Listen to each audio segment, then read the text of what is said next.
Seja bem-vindo à Conversa Capital. Recebemos esta semana José Vieira da Silva, antigo Ministro do Trabalho, Solidariedade e Segurança Social. Muito obrigada por estar aqui com a Antena 1 e com o Jornal de Negócios. Muito obrigado. Como sempre acontece, começo por lhe perguntar o que é para si neste momento capital em Portugal? Num momento tão complexo como aquele que vivemos e tão perturbador, não é fácil encontrar. Eu talvez me inclinasse para uma espécie de mix, de mistura entre a confiança, a determinação e o compromisso. Nós temos que ter confiança que somos capazes de ultrapassar uma crise dura, provavelmente virá aí. Temos que ter determinação para fazer. Não podemos estar sempre a chorar sobre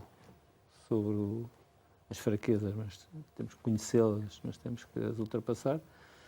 E para isso é bom que haja níveis de compromisso na sociedade. Porque se nos estamos sempre a confrontar, perdemos energia para confrontar as dificuldades. Na atualidade tem vindo a ganhar dimensão a questão do pacote que foi apresentado pelo Governo e que nesse pacote decidiu antecipar para outubro deste ano parte do aumento das pensões previsto para o próximo ano.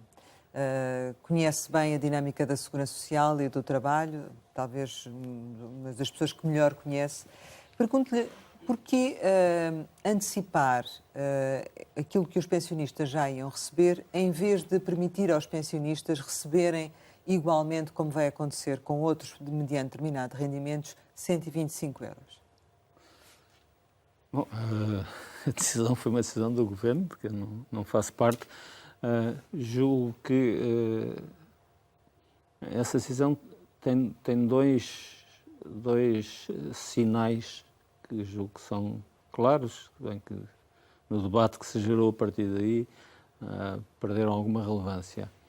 Um é a garantia de que em 23, com uma inflação muito alta, os pensionistas, de acordo com a fórmula, vão ter exatamente o montante de aumento de rendimentos que teriam, com uma originalidade, que uma parte deles é antecipado.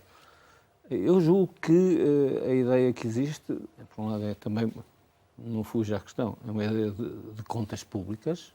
Provavelmente será mais fácil fazer esse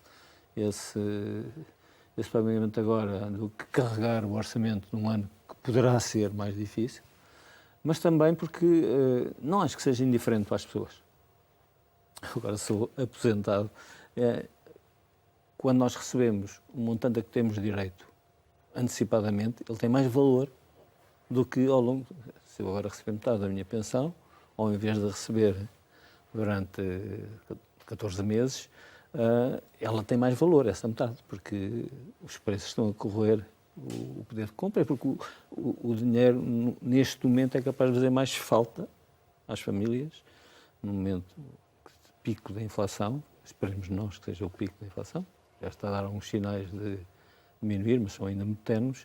Portanto, há essas duas dimensões. Uma, de natureza orçamental, seria mais fácil encaixar um volume muito significativo. Nunca houve um aumento de pensões como este, que nestes dois passos vai ser dado.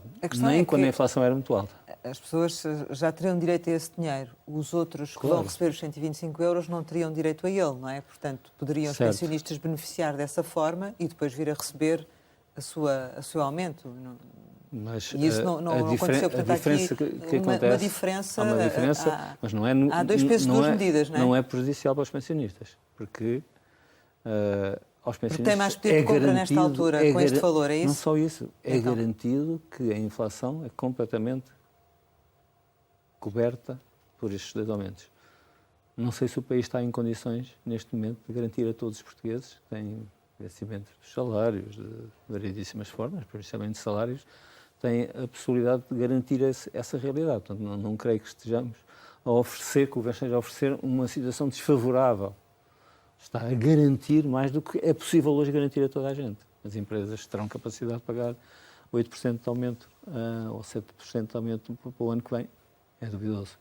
O próprio Estado terá condições Há aqui um equilíbrio que, se visto dessa forma, parece desfavorável aos pensionistas, mas estamos a falar de um contexto em que se vai proceder ao maior aumento de sempre, em termos nominais, em termos de impacto na despesa.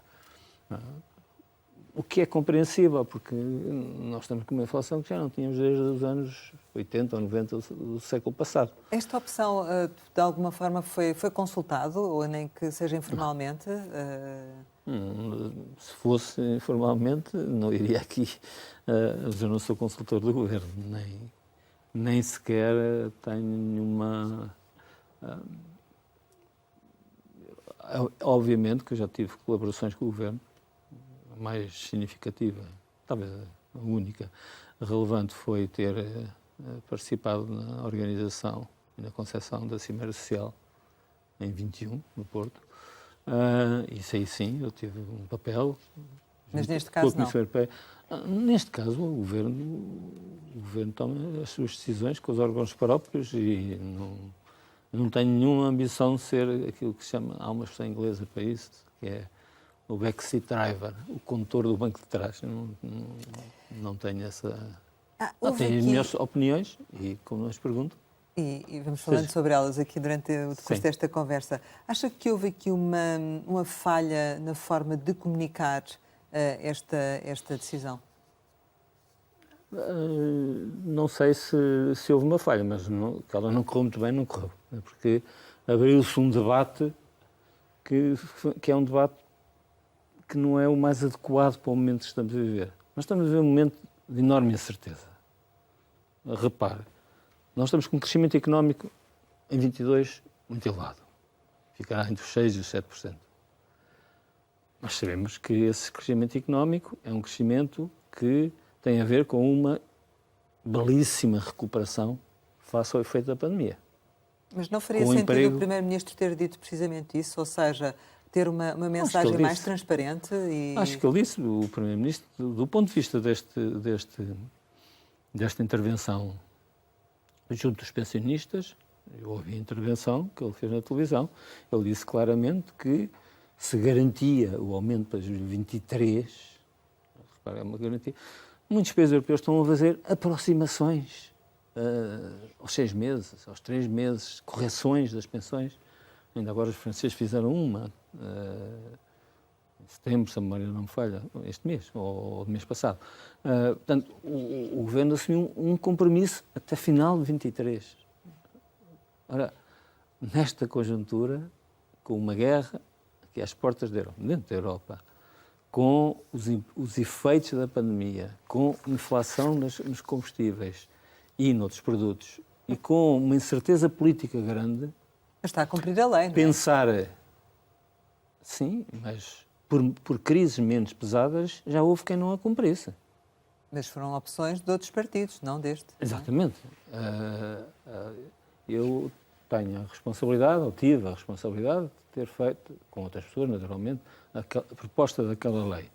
E os primeiros anos ela foi aplicada, em 2008, 2009, em 2010, depois em 2011, desde logo o governo socialista não suspendeu-a, e depois, todos os anos, o governo de Passos Coelho e de Paulo Portas manteve-a suspensa. Dir-me-ão, estávamos em crise e agora não estamos. A crise que vivemos naquela altura é mais grave do que uma pandemia e uma guerra combinadas. Eventualmente não havia, agora não há troika, não é? Portanto não há regras a cumprir, nenhum memorando a cumprir. Falo não é? contra mim, apesar de eu não ser ministro dessa pasta, a primeira decisão de congelar as pensões foi anterior à troika. Foi pelo governo do PS. Foi anterior à troika, portanto, ou seja, considerou-se que a conjuntura, com uma inflação muito mais baixa, depois a fórmula foi alterada de outras formas. A fórmula foi alterada para impedir que as pessoas baixassem, porque como ela estava ligada aos níveis de preços, nós tivemos anos de deflação. Repare, o que nós vivemos nestes anos. Há poucos anos tivemos que corrigir a fórmula para que, quando os preços baixassem, as pensões não baixassem, porque pela fórmula poderiam baixar, e ficassem pelo menos no valor que tinham. E agora estamos a discutir uma superinflação no contexto do século XX. Claramente uma superinflação, e que efeitos é que isso pode ter. Portanto, perguntou-me se... Eu acho que o debate sobre juntar um debate sobre o que fazer neste momento, face aos rendimentos dos pensionistas e face às dificuldades, aos equilíbrios das contas do Estado. Juntá-lo com um debate sobre a estratégia futura da sustentabilidade não me parece a melhor das ideias. Porque esse é um outro contexto. A Presidente do Conselho das Finanças Públicas, nesta semana, disse que o Governo conduziu a questão de forma pouco transparente e pouco clara. Bem, isso eu não estou de acordo. Conheço a Presidente, tenho muita estima para ela, trabalhei com ela, mas acho que o Primeiro-Ministro, quando foi à televisão, disse ao que vinha. Disse, há um pagamento antecipado, ele disse quanto? Meia pensão, corresponde a 13,5%. Meia pensão corresponde a um aumento de 13,5% face às pensões deste ano. E depois, o restante, para atingir os 7% ou 8% da fórmula, será pago no ano de 23. Mais transparente que isso, mas, claro que deixou em aberto uma questão. O que é que acontece em 24? Mas o que acontece em 24, sinceramente, alguém é capaz, com honestidade e segurança e respeito pelos contribuintes e pelos cidadãos, dizer o que é que vai fazer? O Presidente da República diz que era importante que os portugueses soubessem qual é o cenário macroeconómico previsto. Já estamos a falar de outra coisa, não é? Já Exato. É outro tema. Para que tivesse espaço de manobra relativamente ao orçamento de 23. Mas tem a ver também com essa situação de 2024 e com a falta de previsibilidade, não é?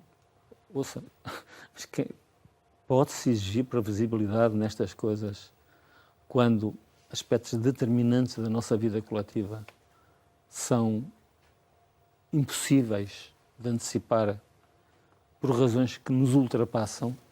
Nós não temos, infelizmente, melhor seria que tivéssemos, não temos capacidade de agir sobre os fatores de tensão na União Europeia.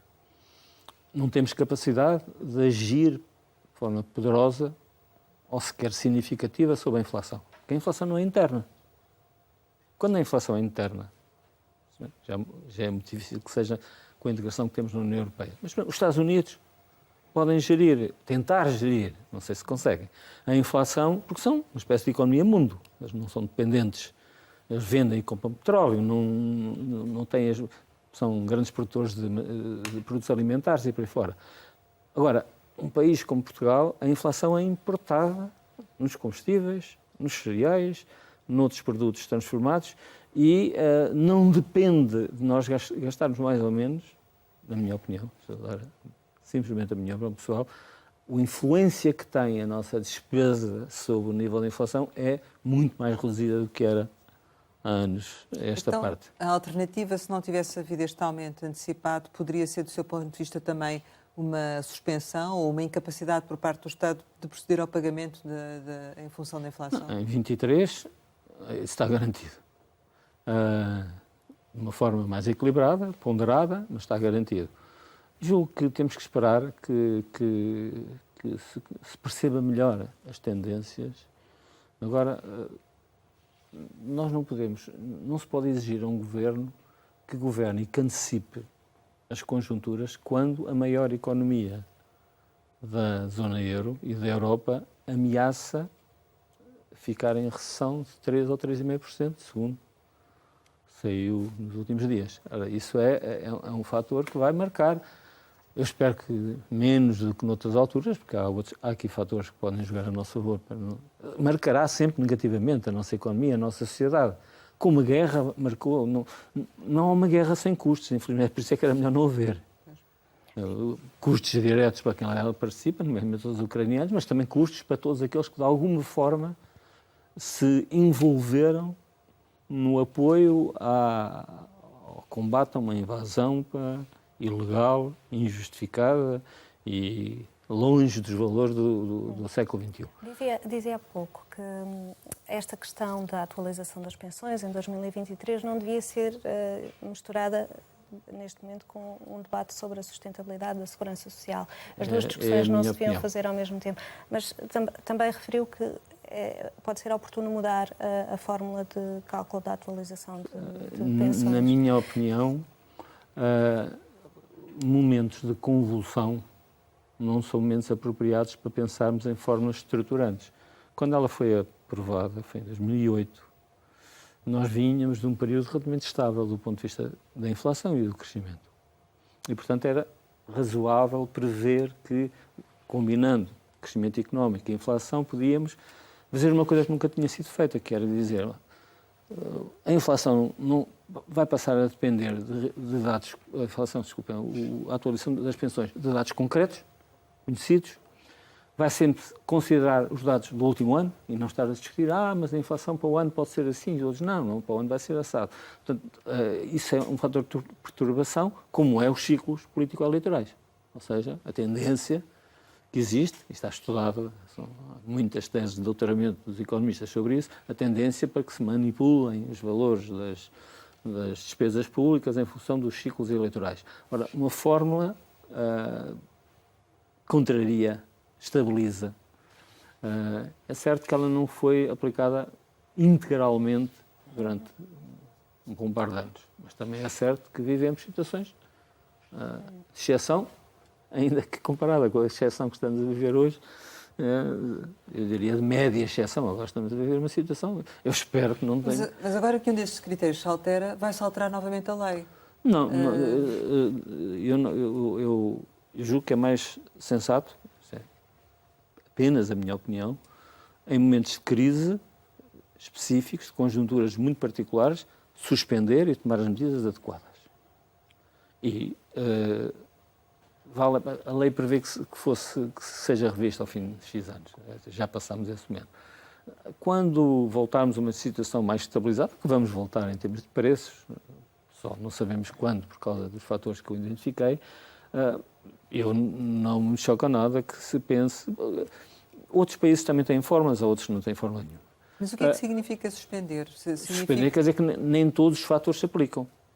Quais são os fatores? A inflação e o crescimento económico. Isso significava que em 2024 não haveria aumento em função da lei? Não estou a dizer isso. Estou a dizer que, para ser sincero, o risco disso acontecer é um risco que está presente na conjuntura e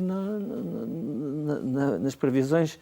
O Conselho de Finanças Públicas fez uma previsão de baixa da inflação para 5, qualquer coisa.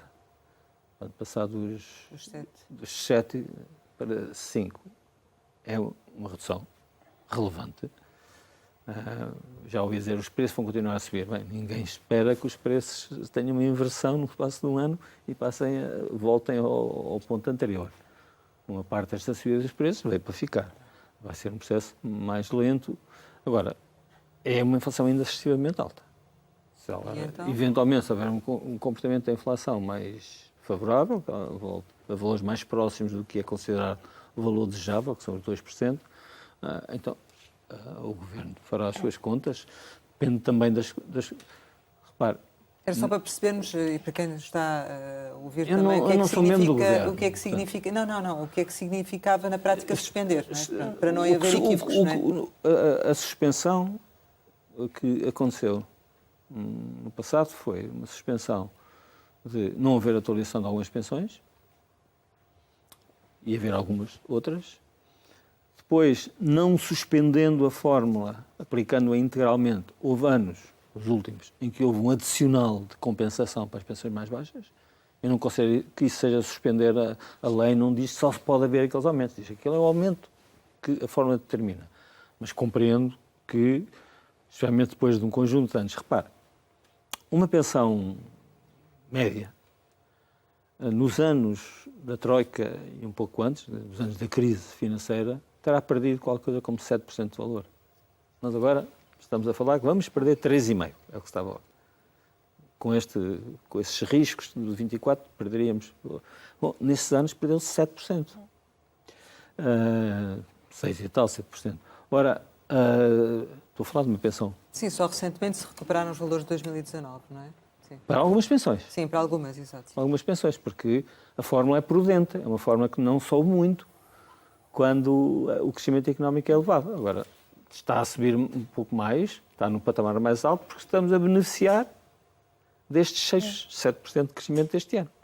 Mas não é como é isso a média de mesmo, 2 anos. Mas não é para isso mesmo também que existe a fórmula, para fazer alguma compensação nestes momentos posteriores em que há alguma evolução na inflação? Sim, quem fez a fórmula foi cauteloso e não ultrapassou muito a inflação quando, especialmente, inflações desta natureza, que ninguém pensava que existissem, quando há crescimento económico. Mas, obviamente que sim. Agora, este ano houve crescimento económico, o que conta é a média de 2 anos, a média de 2 anos andará à volta dos 3,5%, 4%, quando ela está acima dos 3%, é o pacote máximo.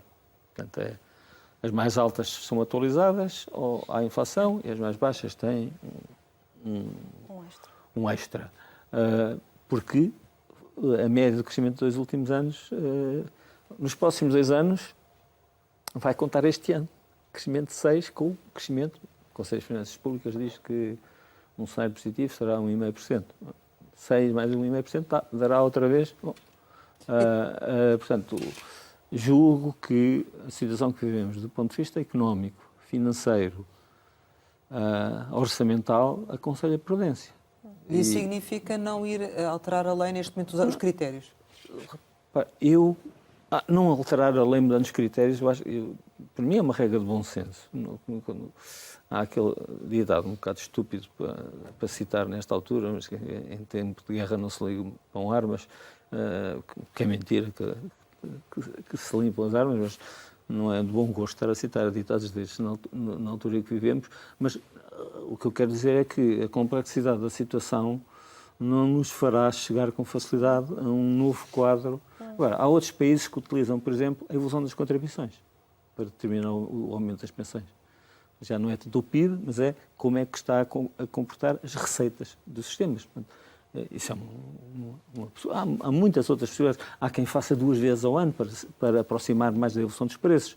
Portanto, e a lei permitiria nós termos transitoriamente uma situação dessas ou, não aplicando a lei, a única hipótese é mesmo suspendê-la? Não aplicando a lei, suspender a lei, tem que haver uma decisão governamental da Assembleia da República para isso. Normalmente isso é feito no orçamento e diz quais são as regras que funcionam.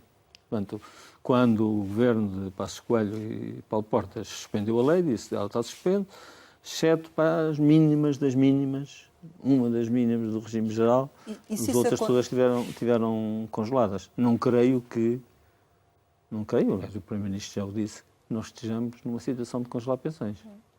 Mas isso a acontecer, haver uma suspensão, também o Governo poderia eventualmente compensar essa situação com eventuais aumentos extraordinários, como tem feito, ou não?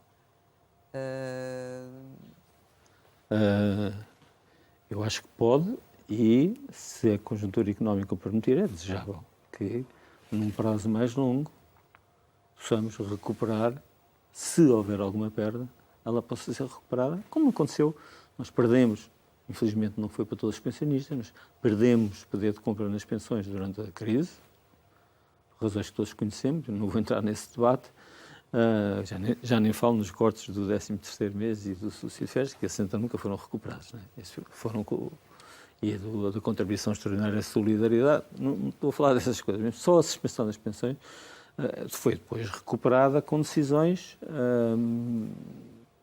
casuísticas para um conjunto de pensionistas e com outras regras. E isso pode acontecer, ou seja, o Governo suspende a lei, mas tenta compensar de outra forma.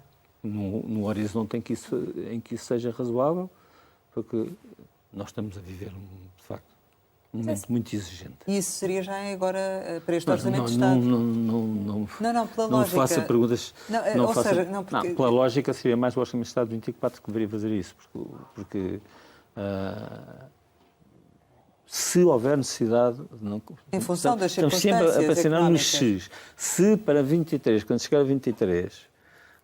agora já sabe qual é que vai ser o aumento, mas quando chegar no orçamento para 24 houver necessidade de pensar o que é que vamos fazer, então aí é que se poderá pensar, se o governo entender, numa lógica mais plurianual que ajude as pessoas a recuperarem o rendimento que as crises, infelizmente, sempre nos levaram. Porque agora no de 23, com a outra metade da pensão, a questão fica resolvida. A lei é cumprida. Mas essa questão de eventuais suspensões em períodos mais difíceis e com inflações mais elevadas, deveria haver também alguma previsibilidade nos mecanismos que podem fazer com que haja uma suspensão da atualização. É uma possibilidade.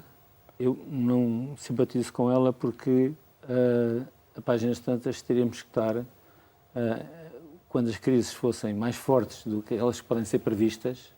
Repare que imagino que quando essa lei foi feita se diria qualquer coisa. Bom, em situações complexas, em que a inflação ultrapassa os 4%, que é mais do dobro do que se teve em média no século XX até este ano. Então aí faz um ajustamento desse tipo. E depois a inflação era maior que isso. Então tinha que fazer uma correção ao fator corretivo. Eu acho que aí deve ser mais a sensibilidade do momento. Isso é a minha opinião pessoal. Estabilidade, sim. Agora, é claro que é sempre vantajoso haver previsibilidade. Eu volto a dizer sempre, peço desculpa estar a insistir nisto, mas como é que se prevê os efeitos de uma guerra? Como é que se prevê os efeitos de uma pandemia? Não. O que aconteceu na pandemia foi que a fórmula foi adaptada para permitir suster o valor das pensões. Mas eu não quero ser aqui catastrofista, mas o momento que vivemos é um momento extremamente delicado. Portanto, e que nós temos que defender o emprego, temos que defender os rendimentos ao máximo, temos que não perder a capacidade de modernizar o país, para que, quando a situação melhorar, estarmos logo em condições. Foi um pouco o que aconteceu com a pandemia. Portanto, nós tivemos um impacto mais forte que outros países, principalmente por causa do turismo, que desapareceu, mas quando as condições foram repostas, houve uma retoma muito rápida, até às vezes com, por exemplo, defrontando falta de mão de obra.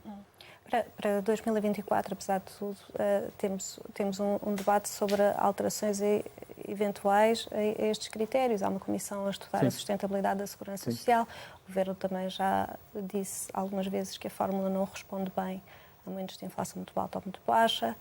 Nenhuma fórmula, na minha opinião, nenhuma fórmula responde. Mas isso...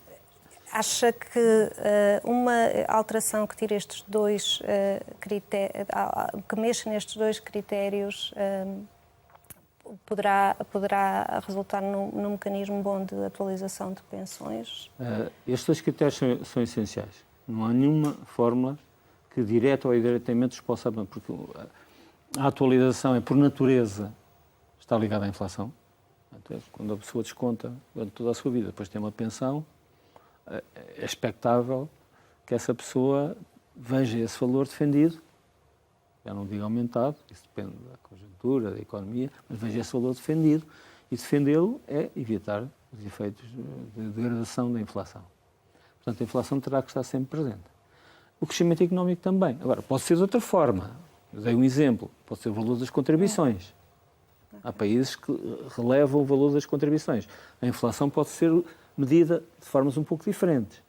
Por exemplo, ao semestre e não ao ano, porque o ano, pode-se fazer a crítica, é muito tempo para recuperar o que aconteceu durante o ano.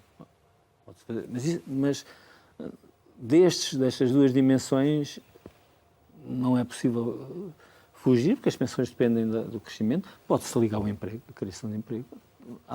Mas são sempre ligadas ao crescimento e à inflação. Agora... Mas a aplicação prática também pode variar, não é? Pode variar. Compete a quem tem responsabilidades a tomar essas decisões. Eu estou apenas a especular. Do seu ponto de vista, em relação ao IAS, o que é que pode acontecer aqui? Porque também vai... Não tenho informação nenhuma sobre isso. Não sei. Acho que ele deve estar associado de alguma forma a esta leitura que está a ser feita. Mas é melhor esperarmos pelo Orçamento de Estado para ver como é que certo, vai acontecer. Mas ainda assim, olhando para a circunstância e ele não pode ser suspenso, não é? Portanto, tem que haver tem que se encontrar aqui uma alternativa. Suspenso. Já foi suspenso também, é verdade. Não acredito que seja. Acho que haverá um aumento do IAS. Quanto, não sei. Não sei dizer. É uma situação diferente. Uma atualização dos pensionistas, uma atualização das prestações sociais que são... As pensões e o IAS estão ligados. Uma parte das pensões evoluem mesmo em certas circunstâncias, aliás, muito dominantes, têm a mesma forma do IAS. Agora, o IAS interfere nos escalões das pensões. Né? O valor do IAS faz aumentar aquelas pessoas que têm maior aumento. tem influência em quase todas as prestações sociais. Sim. Sim, mas é uma situação diferente limitar uma atualização de pensões a limitar prestações sociais como o subsídio social de desemprego, os valores mínimos, as condições de acesso ao RSI, que são dirigidas repare, eu não sei se estou muito de acordo consigo, porque quando falamos de pensões estamos a falar de valores, digamos, definitivos. Enquanto quando estamos a falar de subsídio de desemprego, estamos a falar de valores transitórios. São prestações, nós chamamos, na linguagem técnica, imediatas. Portanto, destinam-se a cobrir uma eventualidade temporária. Mesmo o RSI tem essa filosofia. É para cobrir uma situação de dificuldades, por vezes elas prolongam-se no tempo. Sabemos isso. Mas, portanto, eu acho que as pensões têm outra cobertura, são milhões de pessoas, e têm essa dimensão. Enquanto alguém que está no ativo, mesmo que esteja desempregado, tem possibilidades.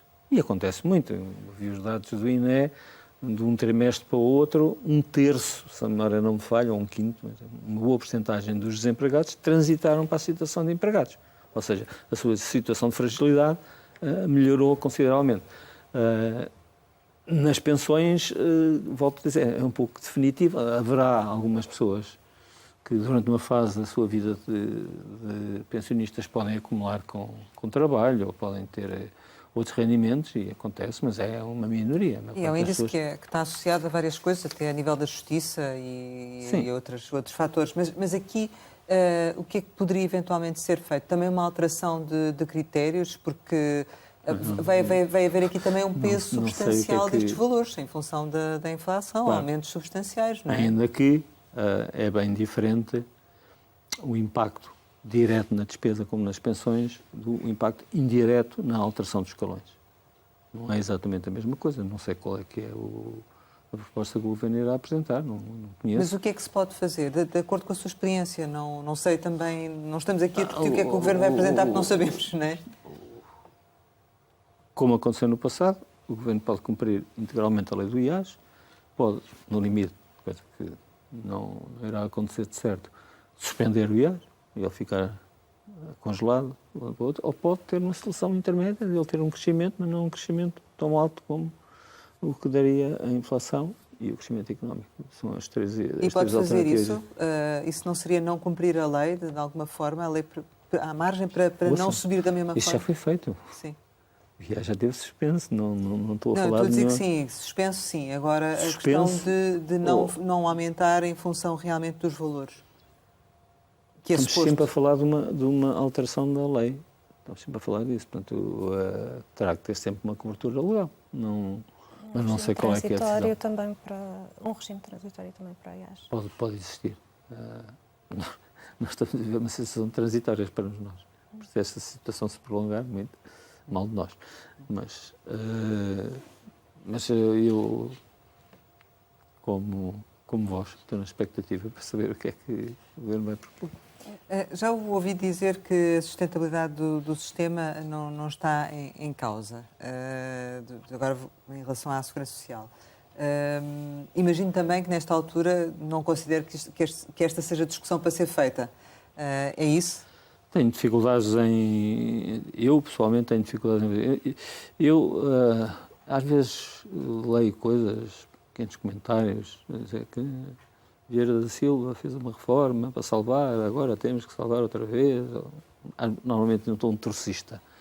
Nunca eu desafio alguém a encontrar uma citação minha em que eu dissesse que a reforma que eu fui um dos responsáveis salvou a Segurança Social. Nunca disse isso. Essa defesa da sustentabilidade é uma coisa de todos os anos, de todos os dias. A melhor defesa é criar emprego.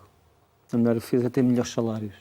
E isso não é uma coisa que se faça com um estalar de dedos e um golpe de mágica. É com trabalho, todos os anos, tentarmos melhorar as qualificações das pessoas, para que tenham melhores salários, para que as empresas sejam mais competitivas, para que possa haver mais contribuições. As contribuições este ano estão a crescer acima de 12%. Portanto, infelizmente não é possível não é muito provável que aconteça, mas isso dá um conforto. Agora, há problemas estratégicos. O Governo tem falado da questão também da equidade intergeracional e da questão da taxa de substituição dos rendimentos dos pensionistas, sendo que a Comissão Europeia apresentava uma estimativa que custaria, manter o nível das pensões, custaria por volta de 5,6% do PIB. Como é que se pode assegurar uma melhor substituição? É esse tipo de discussão que às vezes tem contornos perigosos. Há pouco, quando vinha para aqui, encontrei uma pessoa na rua, estava de uma loja, e me veio perguntar, conhece-me, me perguntar, estou agora a pensar a reformar-me, será que eu devia reformar-me já? Ou ouço falar que há um corte de 40%. Há modelos que dizem que, a longo prazo, 2060, a taxa de substituição, que é a relação entre o último salário e a primeira pensão, pode baixar. Pode, porque nós estamos agora a considerar toda a carreira contributiva. Mas isso tem um conjunto de pressupostos. Pressupostos que os níveis salariais têm a mesma evolução que têm agora, ou seja, que crescem, começam muito baixos e crescem ao longo da vida. Tem os pressupostos que as pessoas mantêm a mesma idade de reforma e não utilizam a vantagem de trabalhar mais 1 ou 2 anos para ter uma pensão com maior taxa de substituição. Tem um pressuposto que há uma porcentagem de pessoas que se reformam antecipadamente, e isso penaliza a taxa de substituição. Portanto, esses modelos eu conheço-os há 20 anos, no mínimo. São sempre os mesmos. E nestas alturas aparecem sempre um bocado para confundir as situações. E há pessoas, temos que ser aqui completamente francos, em que vender essa ideia faz parte de uma estratégia de negócio. Como assim? Como assim? Quais são os 2 mercados que uma sociedade envelhecida abre de oportunidades, nomeadamente ao setor financeiro? É o setor da saúde e é o setor das pensões. Ou seja, não faltará muito para começarmos a ouvir as pessoas a dizer que face a esta crise, o melhor é as pessoas confiarem nos planos de poupança-reforma, que é um negócio que tem uma taxa de rentabilidade elevada para as instituições que os promovem. São livres de o fazer, mas também já conhecemos as dificuldades. Ou seja, este não é um debate... Não é sério? Não, é sério porque as pessoas... Bem, será mais sério se as pessoas disserem ao que vem. Sim. Sabe? Investigadores e as coisas que têm ligações às associações dos fundos de pensões, a coisa, quando falam sobre essa questão, devem dizer isso, na minha opinião. Eu não tenho.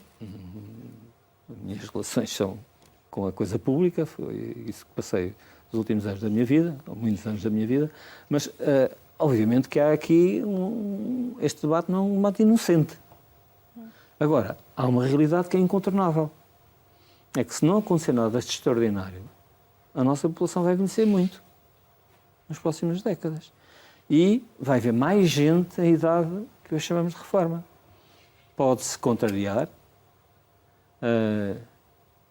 aumentando a idade real de reforma, não estou a dizer necessariamente, ou incentivando as pessoas que trabalham durante mais anos para ter uma reforma mais forte, pode-se compensar com outras fontes de financiamento para não penalizar muito o fator de trabalho onde elas hoje assentam.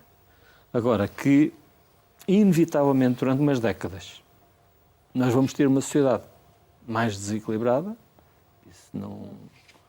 Este estudo da nova Comissão para a Sustentabilidade da Segurança Social vai passar muito por analisar essa diversificação das fontes de financiamento da Segurança Social. Julgo que sim. Não tenho... Tem sido referido, sim. Não é? Deve focar-se, limitar-se a essa para que eu faça aqui uma sugestão à Comissão. Do seu ponto de vista, o que é mais útil? Eu penso que o que é mais útil é encontrar as melhores formas de que o sistema de proteção social seja amigo do emprego, porque o emprego é amigo do sistema de proteção social, ou seja, não devemos criar situações que dificultem a criação de emprego. Devemos trabalhar para que algumas atividades que hoje estão mal protegidas tenham melhor proteção, porque isso dá confiança às pessoas. Eu estava a ouvir que Portugal tem, como muitos países, uma parte dos trabalhadores em situação de pobreza. Bom, pois vamos, mas quais são os trabalhadores que estão em situação de pobreza? São aqueles que têm vínculos precários, principalmente. E são esses que, tendo vínculos precários, têm menor cobertura da proteção social. Portugal tem mais cobertura que muitos países europeus, mas tem menor cobertura. E isso vai penalizá-los no futuro. Portanto, são matérias destas e depois encontrar outras formas de financiar a segurança social. Durante décadas, o país construiu valor que poderá retornar a favor do sistema de pensões, em várias modalidades. Mas isso é um trabalho... Estudar a diversificação das fontes de financiamento é importante. Há uma realidade que nós criámos em 2007, 2008, um complemento voluntário para as pessoas que pudessem, descontavam 2% a 4% e tinham, ao fim da vida, ou quando entendessem, um valor que podiam acumular com a sua pensão, podiam receber todo, ou podiam passar para os descendentes. Ou seja, acumulavam durante 15 anos ou 20, o que fosse, e depois, têm 2 filhos, por exemplo, passam esse valor para os seus filhos, que ficam logo com uma pensão adicional em formação. Portanto, todas essas soluções, não há aqui nenhuma bala mágica, nós não vamos resolver, não vamos abrir as fronteiras para todos que queiram vir. Mas para esse sistema funcionou?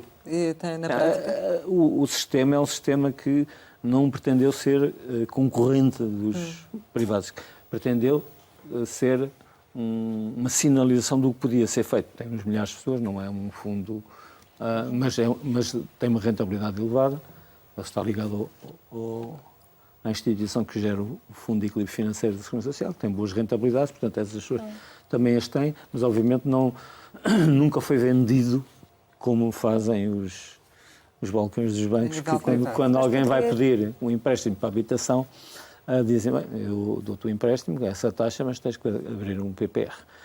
Isso a Segurança Social não fez e, portanto, não tem esse impacto. Para a semana os parceiros sociais vão voltar à mesa das negociações para um acordo de rendimentos. Faz sentido, na atual conjuntura, do seu ponto de vista, realmente avançar, até por tudo aquilo que acabámos de dizer, para um aumento dos salários, utilizando determinados referenciais, ou não? Eu acho que faz muito sentido, porque é um fator equilibrador desta situação tão desequilibrada que nós vivemos, do ponto de vista das determinantes da nossa vida em sociedade. Portanto, um compromisso, por isso é que eu falei compromisso quando perguntou o que é que eu achava capital, um compromisso com os parceiros sociais do Governo em torno dos rendimentos seria um fator extremamente positivo, internamente e externamente.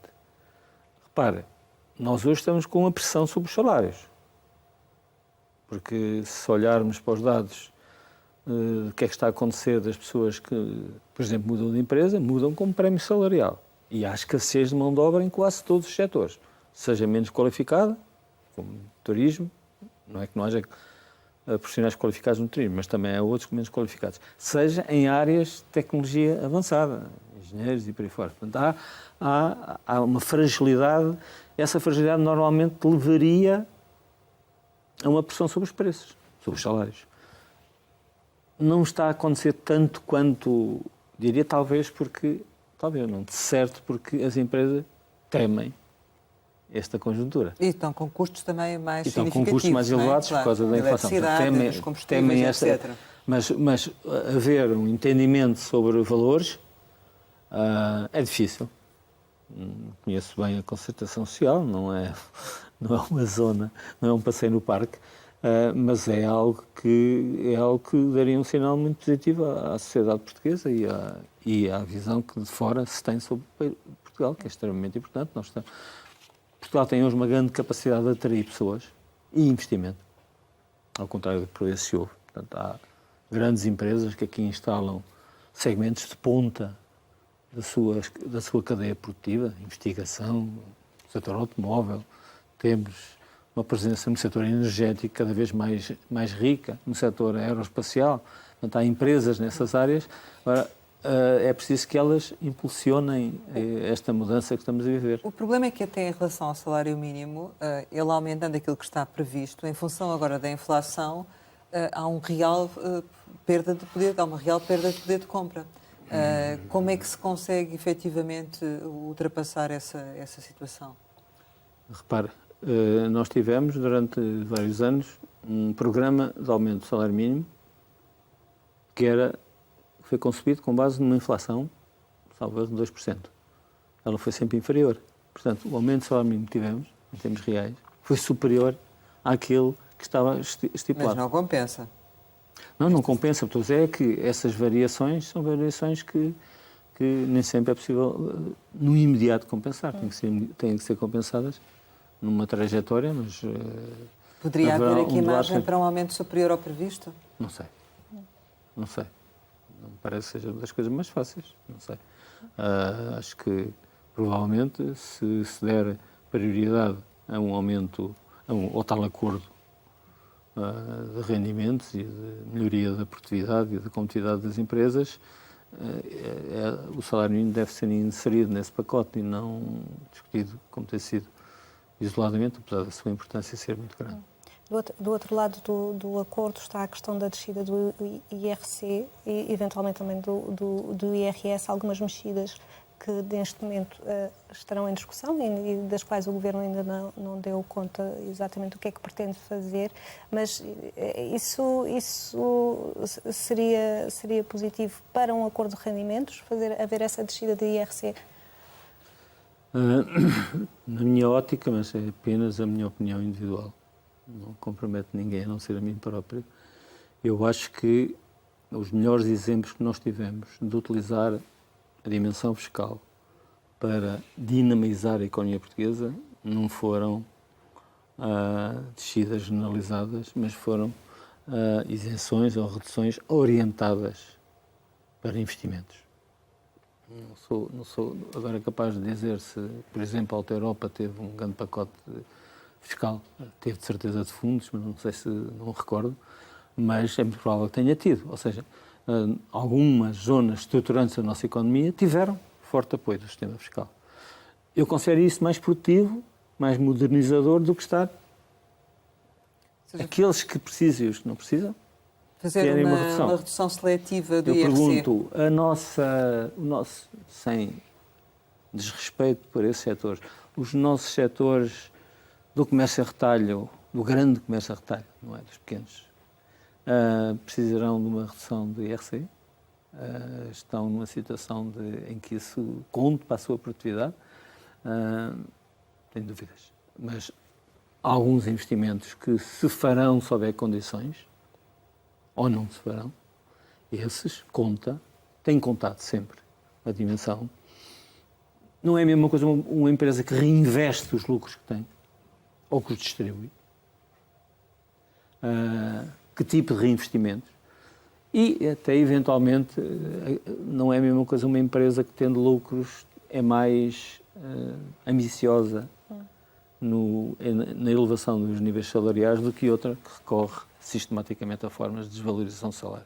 Mas não haverá um acordo de rendimentos se as empresas, digo eu, não conseguirem essa reivindicação ou uma outra muito idêntica, porque tem sido matéria constante todos os anos, não é? Sim, tem sido constante, se bem que as empresas percebem e sabem que a melhor ajuda que podem ter é uma economia a funcionar bem, é uma economia a crescer, é procura. Eu tive funções governativas no ano de 2009, quando passámos uma crise tremenda de exportações. As empresas tinham ao seu dispor imensos recursos europeus e não tinham comprometidos e não os gastavam. Nós perguntávamos porquê.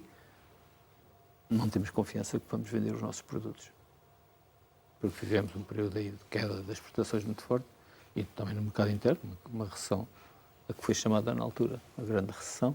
Portanto, ou seja, todos estes fatores de equilíbrio, de capacidade aquisitiva das famílias e por aí fora, contam muito para as empresas. Mas então como é que se pode compensar as empresas quando se está a pedir aumentos de salário mínimos, aumentos de salários médios, criação de emprego? Como é que se podem compensar as empresas no âmbito Eu não tenho necessário? ideia, mas posso estar enganado, que as empresas não estejam a repercutir nos seus preços.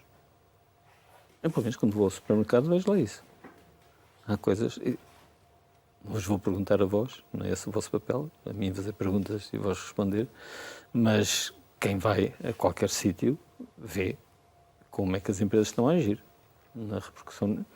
Claro que nem todas podem fazê-lo, nomeadamente aquelas que dependem muito dos gastos energéticos. E então aí o Governo criou, se é suficiente ou não, não sei, mas criou programas especiais para diminuir a fatura energética.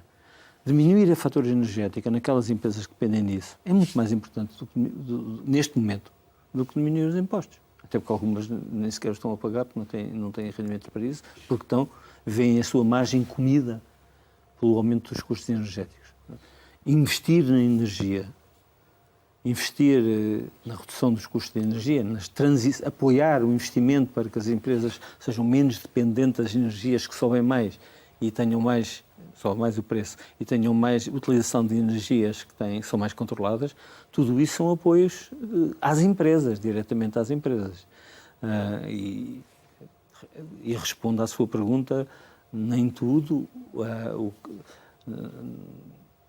Sabemos que infelizmente, a parcela das empresas que pagam impostos sobre os lucros é reduzida. Mas sabemos que são muitas delas, todas elas, que sofrem os efeitos nomeadamente da questão energética. Eu acho que se eu tivesse que escolher, só tivesse €1 para apoiar, é um exercício que os economistas fazem muitas vezes, se eu tivesse €1, podes descer os impostos com esse euro ou podes reduzir a fatura energética? Não tenho dúvidas do que é que faria. Reduzir a fatura energética. A verdade é que, como já temos vindo a referir, o cenário económico não é o melhor, em termos mundiais até, e por isso lhe pergunto o que é expectável que seja o próximo orçamento do Estado, do seu ponto de vista, neste contexto. Porque se fala muito de dúvidas, de cenário incerto, mas ao final do dia terá de haver um orçamento. Não é? Terá de haver. A única coisa que eu tenho certeza é que vai ser muito difícil fazê-lo. Tenho muito respeito por quem tem essa responsabilidade de o fazer e felizmente ela não é minha. Portanto, será um exercício difícil. Julgo que nós não podemos perder algumas oportunidades que esta conjuntura nos dá. Uma das mais importantes é diminuir a nossa dívida externa. O Conselho de Finanças Públicas, do pouco que ouvi na rádio, estou aqui na rádio, posso citar, ouvi na rádio, não sei se foi na vossa, mas provavelmente sim, que o Conselho de Finanças Públicas estima que nos próximos anos caia 20 pontos a nossa dívida pública, face ao exterior. A nossa dívida pública passa de 120% do PIB, 127%, acho que está agora para 100%. Portanto, isto é uma oportunidade gerada por esta conjuntura. Nem todas as coisas são absolutamente más. Mas a que custo? Como na vida. A que custo? Exatamente. É esse o equilíbrio que tem que ser encontrado. Ou seja, nós não podemos abandonar os objetivos de equidade e de solidariedade, mas também não podemos perder a oportunidade de nos colocarmos mais favoravelmente, porque, repare, quem paga a dívida é o país, e são as famílias, e são as empresas. E se ela for reduzida, pagam menos juros. E numa altura em que os juros estão a subir, o seu valor, a sua taxa, ter menor dívida é uma vantagem para todos. Portanto, esse equilíbrio julgo que terá que ser feito. Alguns poderão dizer, esqueçam a dívida porque as pessoas estão a precisar e estão. Agora, nós não podemos pensar nas pessoas apenas hoje. Temos que pensar que isto é um processo e que a oportunidade, que os sinais europeus não são muito claros, nem são muito promissores.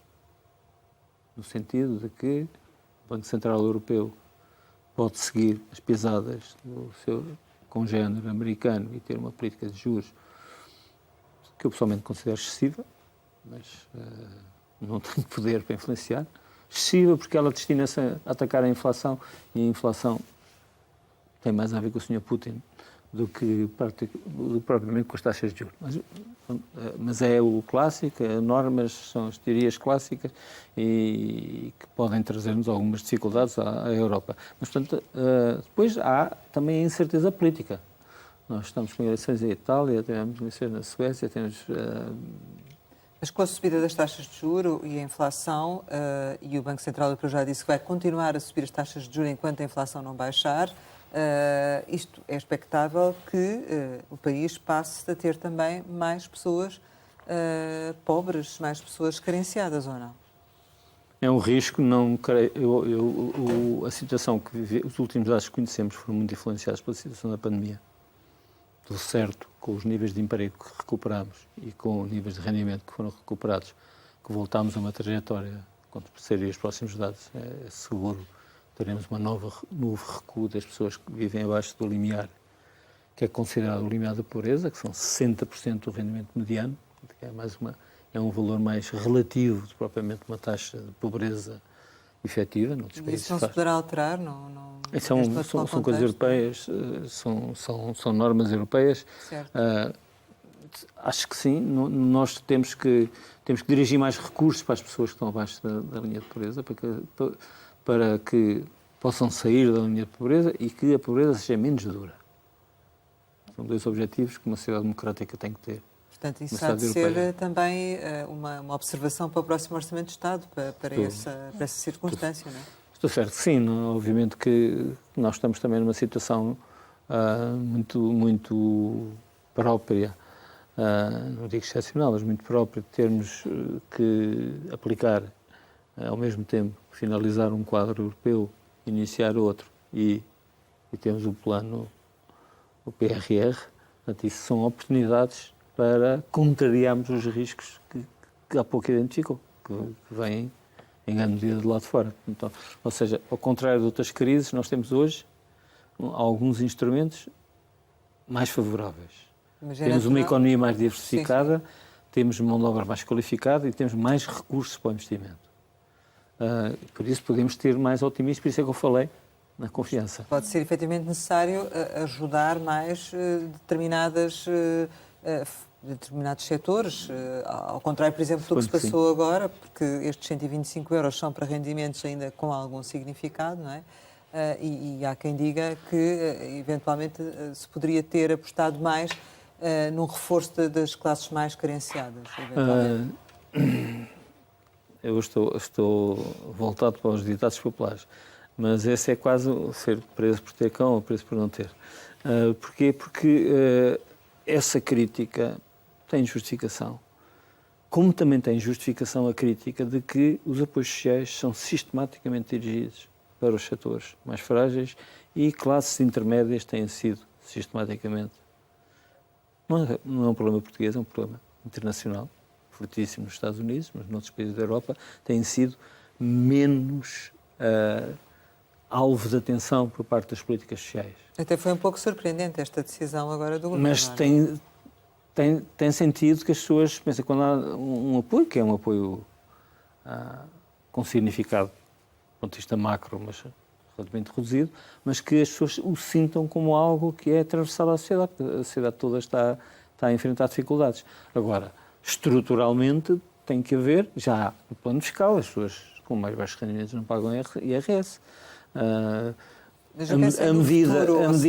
As medidas do abono de família, no futuro a lógica deverá ser realmente continuar a apoiar as mais carenciados ou ir no sentido que foi este apoio para um apoio mais abrangente? Acho que tem que haver um equilíbrio. Nós corremos um risco sério de termos que dedicar uma atenção maior, de novo, aos setores mais frágeis, se a crise evoluir nos seus cenários mais negativos. Mas sem perder de vista, por exemplo, a medida de facilitar o acesso às creches. É também ela uma medida muito mais aberta. Ela beneficia principalmente as famílias mais pobres. Não há nenhuma dúvida sobre isso. Apesar de elas já pagarem muito menos, na maior parte das creches, mas beneficia as famílias mais pobres, que têm filhos nessa idade, mas beneficia também outras famílias com rendimentos mais elevados, que passam a ter um acesso facilitado e, portanto, uma maior...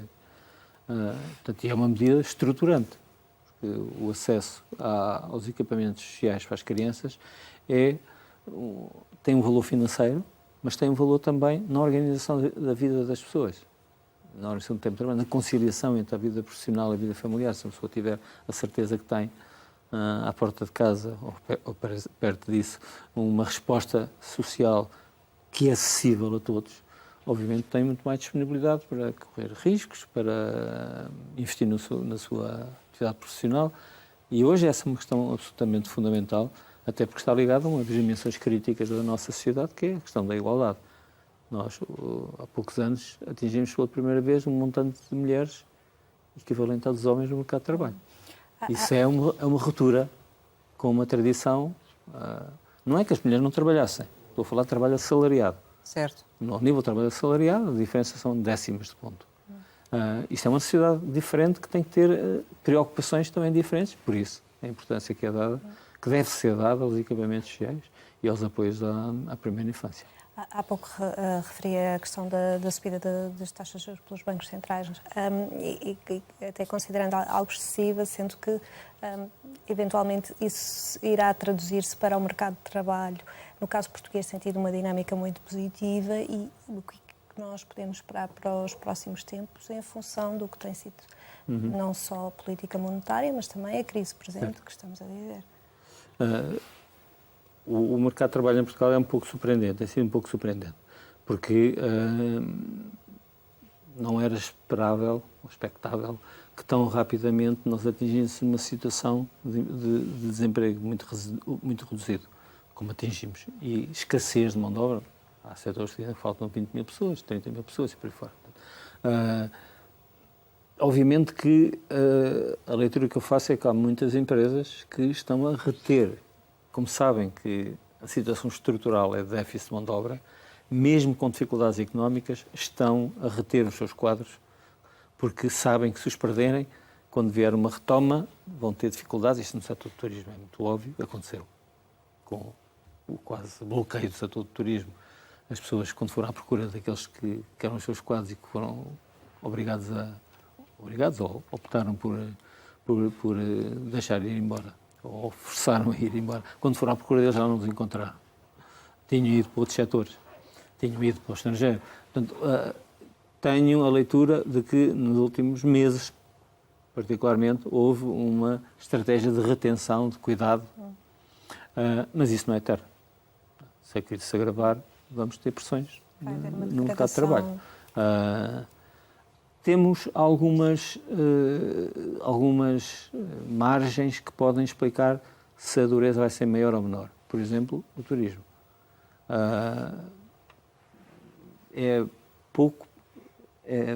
Não é fácil prever como é que os nossos mercados que fornecem turistas à nossa indústria de turismo, como é que vão reagir. Se as pessoas vão deixar de sair ou se vão continuar, ainda que baixando um pouco a despesa, vão continuar a recuperar, um pouco depois daquele bloqueio todo do Covid.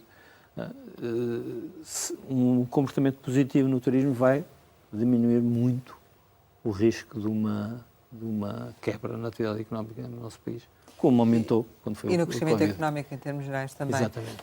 Temos de concluir, queria só, para terminarmos, perguntar-lhe que o facto que é meio ano depois das legislativas, o PS começa a perder nas sondagens e perde mesmo a maioria absoluta nas últimas informações que foram divulgadas, mesmo depois de anunciar o pacote de apoios. Como é que interpreta este facto? Nunca nenhuma sondagens ganharam eleições. Eu recordo-me que antes destas eleições nenhuma sondagem dava a maioria absoluta ao Partido Socialista. Mas o facto é que os portugueses votaram nela. Portanto, acho que temos de ser para o bem e para o mal. Também já aconteceu sondagens que davam vitórias com maioria absoluta e que depois transformaram em derrotas. Portanto, devemos ser prudentes. Obviamente que estamos a assistir à erosão dos governos um pouco de todo lado. Mas não obriga a que internamente o partido reflita sobre isto? Deixo essa responsabilidade a quem a tem. Mas já não faz parte da minha Não revela também, eventualmente, algum cansaço por parte deste Executivo e algum desnorte com algumas situações que têm acontecido recentemente, como aconteceu no caso do Ministro Pedro Nuno Santos, agora com também declarações contraditórias entre o Ministro da Economia e o Secretário de Estado dos Assuntos Fiscais? Não há aqui realmente algum cansaço, algum desnorte? A saída da Ministra da Saúde? A conjuntura...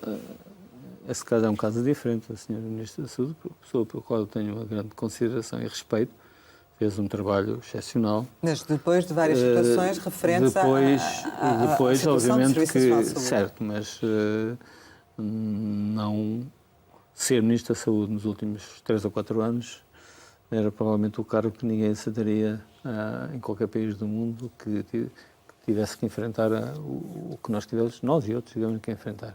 Agora, eu acho que a prudência manda que haja prudência nos comportamentos governativos e que as ideias sejam bem preparadas e sejam tomadas com o menor risco. É sempre necessário, é sempre possível. Coordenação entre os diferentes ministérios? Não sei se é coordenação, não faço como foi nenhuma ministro, tem bem especulação. Conhecimento disso, não é? Sabe como é que as coisas funcionam? Mas, e estamos a assistir certo. realmente a casos que no passado, talvez não com tanta frequência, não é? Portanto, daí se concluir que há aqui eventualmente alguma descoordenação, algum desnorte, ou não? Não sei, sobre isso não posso responder, porque, como disse... Mas gostaria que eventualmente não tivesse acontecido, eventualmente a imagem seria melhor. Foi por isso que eu utilizei a expressão de prudência na formulação das decisões e no momento da sua publicitação, para que os riscos de correção sejam o menor possível. Chegamos ao final e, como habitualmente, lançamos algumas palavras para uma resposta rápida. A primeira é a Marinha Grande. É a terra que eu nasci. Instituto Superior de Economia.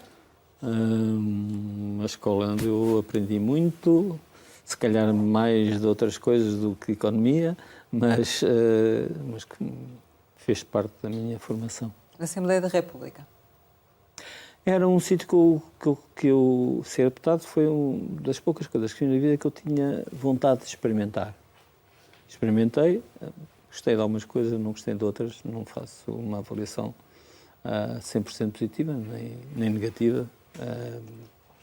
Gostei de algumas coisas, gosto do debate, gosto da troca de ideias, não gosto muito de quando os debates se extremam de forma artificial. Fernando Medina. É uma pessoa com quem trabalhei muitos anos, foi meu secretário de Estado em 2005 e trabalhou comigo e eu com ele até 2011, continuei a acompanhá-lo. Tem agora uma pasta difícil, é uma pessoa que tem a vantagem de ter nesta área competência técnica e experiência política. Para uma resposta rápida, Pedro Nuno Santos. É o Ministro das Infraestruturas, não é? Novo aeroporto? Essa pergunta, eu quase que diria, que hoje ouvi num debate na rádio, estou a citar muito a rádio para ser simpático, entendam-se. Terceira idade? Está a mudar. Já não há bem terceira idade, agora a quarta, não sei. São realidades em mutação. Sorriso?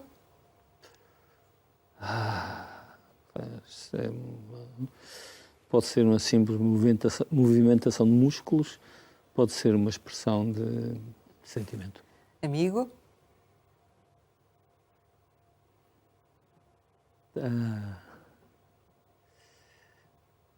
É muito difícil responder a essa questão. É uma relação de difícil descrição. É muito íntima. Pai?